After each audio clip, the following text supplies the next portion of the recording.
Jesus youth വിചിന്തനം May 2026. പരിശുദ്ധാത്മാവ് നിങ്ങളുടെ മേൽ വന്നു കഴിയുമ്പോൾ നിങ്ങൾ ശക്തി പ്രാപിക്കും. അപ്പസ്തോല പ്രവർത്തനങ്ങൾ 1-ാം അധ്യായം 8-ാം വാക്യം. പരിശുദ്ധാത്മാവ് നിങ്ങളുടെ മേൽ വന്നു കഴിയുമ്പോൾ നിങ്ങൾ ശക്തി പ്രാപിക്കും എന്ന് ആത്മാർത്ഥതയുള്ളവരും എന്നാൽ ലൗകിക ചിന്താഗതിക്കാരുമായ തന്റെ ശിഷ്യരോട് യേശു പറയുമ്പോൾ അവിടുത്തെ സ്വരത്തിലുണ്ടായിരുന്ന പ്രത്യാശയും ആർദ്രതയും ഒന്ന് സങ്കൽപ്പിക്കാമോ? കഠിനമായി വീണ്ടും പരിശ്രമിക്കാനോ മനോബലം കൊണ്ട് കൂടുതൽ കരുത്ത് നേടാനോ അല്ല അവിടുന്ന് അവരോട് ആവശ്യപ്പെട്ടത്. മറിച്ച് തന്റെ വാഗ്ദാനത്തിൽ വിശ്വസിക്കാനും തനിക്ക് നൽകാൻ കഴിയുന്നതിൽ വെച്ച് ഏറ്റവും വിലപ്പെട്ട സമ്മാനം സ്വീകരിക്കാനുമാണ് അവിടുന്ന് അവരെ ക്ഷണിച്ചത്. നമ്മുടെ ക്രൈസ്തവ ജീവിതത്തിന്റെ ഏറിയ പങ്കും നാം ചെലവഴിക്കുന്നത് നമ്മെ തന്നെ നിയന്ത്രിക്കുന്നതിലാണ്. നമ്മുടെ ബലഹീനതകൾ, ശീലങ്ങൾ, അസ്ഥിരതകൾ തുടങ്ങിയവ. നാം തീരുമാനങ്ങൾ എടുക്കുന്നു, പതറുന്നു, വീണ്ടും പുതിയതായി തുടങ്ങുന്നു. അറിയാതെ തന്നെ അവിടുത്തെ വചനത്തെയും ശക്തിയെയും കാൾ ഉപരിയായി സ്വന്തം പരിശ്രമങ്ങളിൽ നാം ആശ്രയിച്ചു പോകുന്നു. എന്നാൽ നമ്മുടേതായ രീതിയിൽ പ്രതികരിക്കുന്നതിന് മുൻപായി അവിടുത്തെ ശക്തിയിൽ ആശ്രയിക്കാനാണ് യേശു നമ്മെ ക്ഷണിക്കുന്നത്. നമ്മുടെ വ്യക്തിപരമായ ഈസ്റ്ററായ മാമോദീസയിലാണ് നാം ആദ്യമായി ഈ ശക്തി സ്വന്തമാക്കിയത്. അന്ന് നാം അന്ധകാരത്തിന്റെ ആധിപത്യത്തിൽ നിന്ന് മോചിക്കപ്പെടുകയും നീതിയുടെയും സമാധാനത്തിന്റെയും സന്തോഷത്തിന്റെയും രാജ്യത്തിലേക്ക് ആനയിക്കപ്പെടുകയും ചെയ്തു.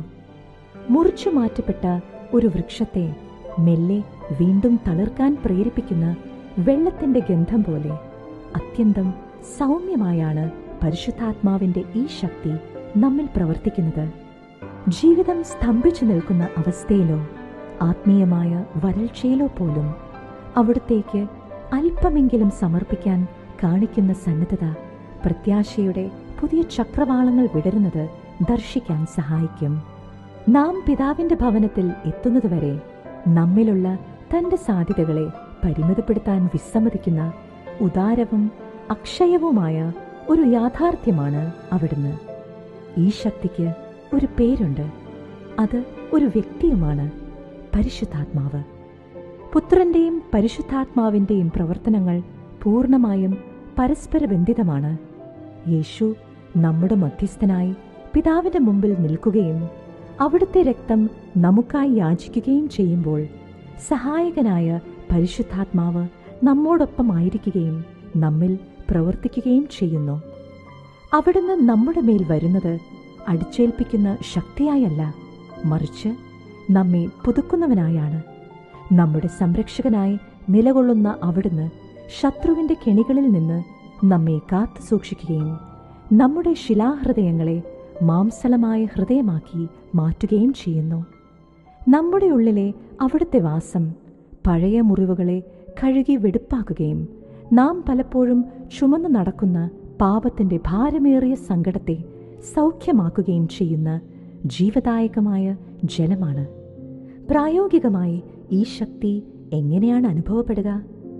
യേശു വാഗ്ദാനം ചെയ്ത ഈ ശക്തിയെ അതിന്റെ ഏറ്റവും മനോഹരമായ രൂപത്തിൽ വെളിപ്പെടുത്തുന്ന ഒരു രൂപകം C.S. ലൂയിസിന്റെ ദ ഗ്രേറ്റ് ഡിവോഴ്സ് എന്ന പുസ്തകത്തിൽ ചിത്രീകരിക്കുന്നുണ്ട്.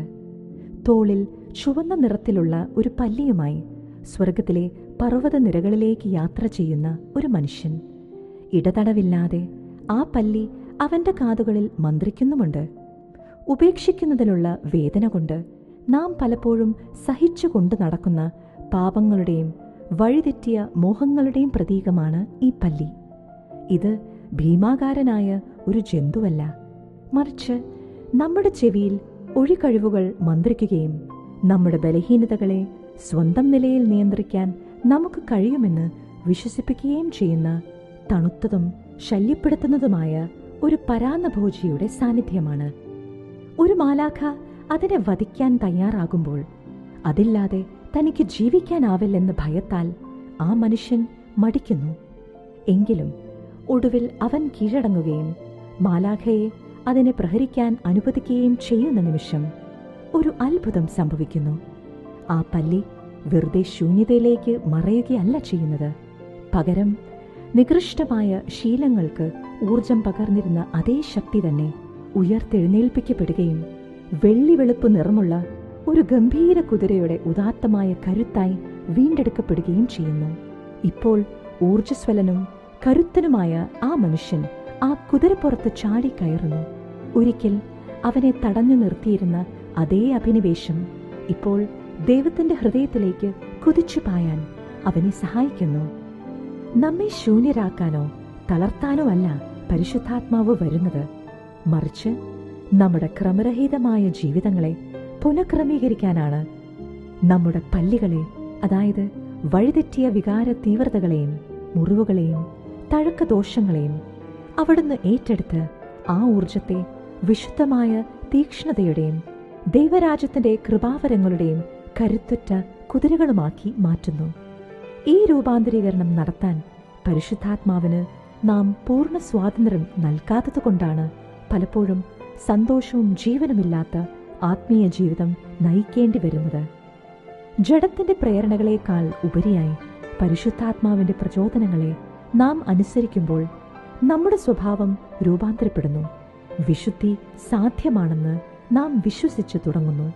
കാരണം ഒരിക്കൽ നമ്മെ അടിമപ്പെടുത്തിയിരുന്ന പാപങ്ങളെക്കാളും മുറിവുകളെക്കാളും പ്രബലമായ ഉന്നതത്തിൽ നിന്നുള്ള ശക്തിയാൽ നാം ധരിക്കപ്പെട്ടിരിക്കുന്നു. പരിശുദ്ധാത്മാവിന്റെ സാന്നിധ്യത്താലും ശക്തിയാലും പോഷിപ്പിക്കപ്പെടുന്നതും നാം എവിടെയിരുന്നാലും അവിടുത്തെ സാക്ഷികളാകാൻ നമ്മെ ശക്തരാക്കുന്നതുമായ ഒരു ജീവിതമല്ലേ യഥാർത്ഥ ജീസസ് യൂത്തിന്റെ ജീവിതം? നമ്മെക്കുറിച്ചുള്ള അവിടുത്തെ പദ്ധതികളിൽ വിശ്വസിക്കാൻ ഈ പെന്തക്കോസ്ത നമ്മെ ക്ഷണിക്കുന്നു. നമ്മുടെ വെല്ലുവിളികളെ നേരിടാനും നമ്മെ സന്തോഷത്തിന്റെ സാക്ഷികളാക്കാനും വേണ്ടി തന്റെ ശക്തിയാൽ നമ്മെ ധരിപ്പിക്കാൻ അവിടുന്ന് അത്യന്തം ആഗ്രഹിക്കുന്നു.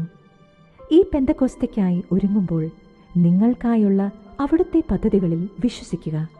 പരീക്ഷണങ്ങളെ സാക്ഷ്യങ്ങളായും ആത്മീയ വരൾച്ചയെ ആനന്ദമായും മാറ്റിക്കൊണ്ട് തന്റെ ശക്തിയാൽ നിങ്ങളെ പുതിയാൻ അവിടുന്ന് അത്യന്തം ആഗ്രഹിക്കുന്നു.